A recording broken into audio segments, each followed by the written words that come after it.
endi protez qo'yish kerakligini tavsiya qilishdi hoji ona. Shuni hisobiga tizzamizni ichki tomonda tog'aylarimiz yilib qoldi. Mana. Vaqtida lechini oladigan odamni ancha-munchaga haligi operatsiyaga hojat qolmaydi. Muolajalar boshladingiz-a? Boshladim muolajalarni. Andijondan keldingiz. Andijondan keldim, O'zbekiston tumanidan, Qarayontoq qishlog'idan mahalliy fuqarolar yig'inidan keldim. Shu YouTube telekanalida, YouTube'da sizlarda videolaringlarda, roliklaringlarda bir 3-4 tasini ko'rgandim. Sizni yondashishingizni, kasallarga va bemorlarga yondashuvingizni ko'rib havas qildim. Shu yerga bir borib ko'rayin dedim.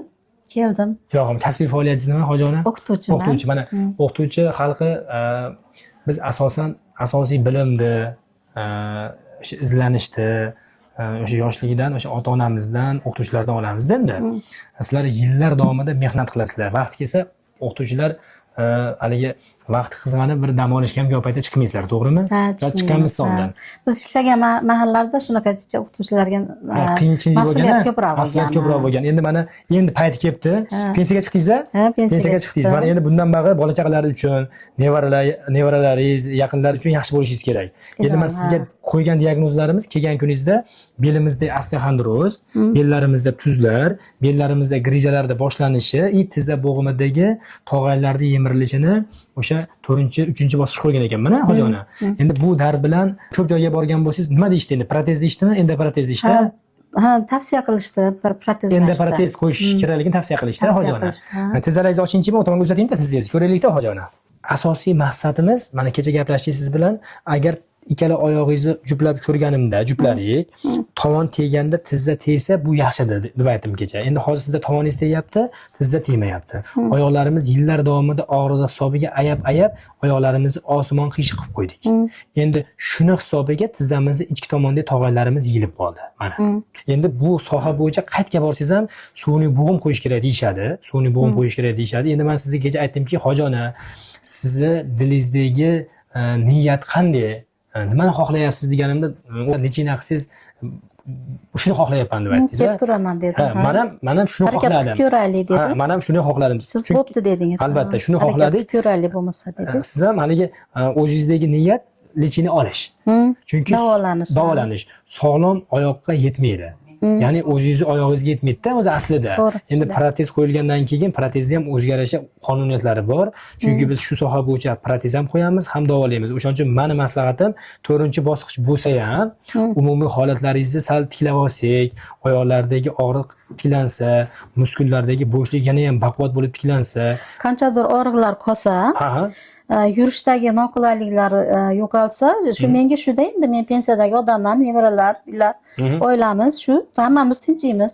Xudo xolasa. Davleniyam yo'q, sag'irim yo'q. Qo'shimcha kasalliklar yo'q ekanda? Yo'q, qo'shimcha yurak yaxshi, tekshirtirsa yaxshi chiqdi. Shu bo'g'inlarni davolab, qanchadir davolasa, yengillik bo'lsa, shuda endi bizga hozir. Mana oyoqlarimizdagi mana shu umumiy holatimizni inobatga olsak, hoji ona, mana shuni biz hozir yo'qotib qo'ya olmas ekanmiz. Mana shu qiyshiqlikni. Endi biz mana shu yerdagi qon aylanishni yaxshilab, tog'aylarning yemirilishiga lechina qilib, umumiy oziqlantiruvchi lechina qilib, mana tizza bo'g'imidan qilinayotgan kislorodlarimiz bo'g'imni ochib kengaytirsa, og'riqingiz qolsa, bu oyoqdagi ma'lum darajada tizza bo'g'imini himoya qiluvchi maxsus mahsulotlar bilan bemalol harakat qilaverasiz, hoji ona. YouTube'ingiz vaqtida lechina olasiz ekan. Vaqtida lechina oladigan odamni ancha-munchaga haligi operatsiyaga hojat qolmaydi. Men o'zim alohida e'tibor berdim. Endi men kasallik bo'lgandan keyin bu yerda ko'p yotasiz ekanda. Qizlarda bunday bir-biri bilan muomalasiga qarab, inakin ko'ngling yo chopar ekan, yo chopmaydi ekanda. Psixologik muvozanat doktorda yaxshi ekan. E'tibor berdim, yaxshi ekan. Bunday hammasi o'zini ishini bajarib, hamma yo'qini yetkazib kelib, stolning ustiga qo'yib, qilishib, rahmat qizlarga. Rahmat. Har bitta o'sha xodimni olayotganimizda kunduzgi muolaja bo'ladimi, fizik kabinetda ishlaydigan qizimiz bo'ladimi, hammasini o'zim imtihon qilib olaman, o'zimizga moslab olamiz. Chunki bu yerda ongli, yaxshi kayfiyatli, bilimi yaxshi, harakatchan, odamni ko'nglini ko'taradigan insonlar ishlash kerak-da, hoji ona. Uydagi muammo baribir bo'ladi-da, oilada. Uydagi muammosini shu uyga tashlab, bu yerga bir yangi bir kayfiyat bilan, yangi energiya bilan kelish kerak.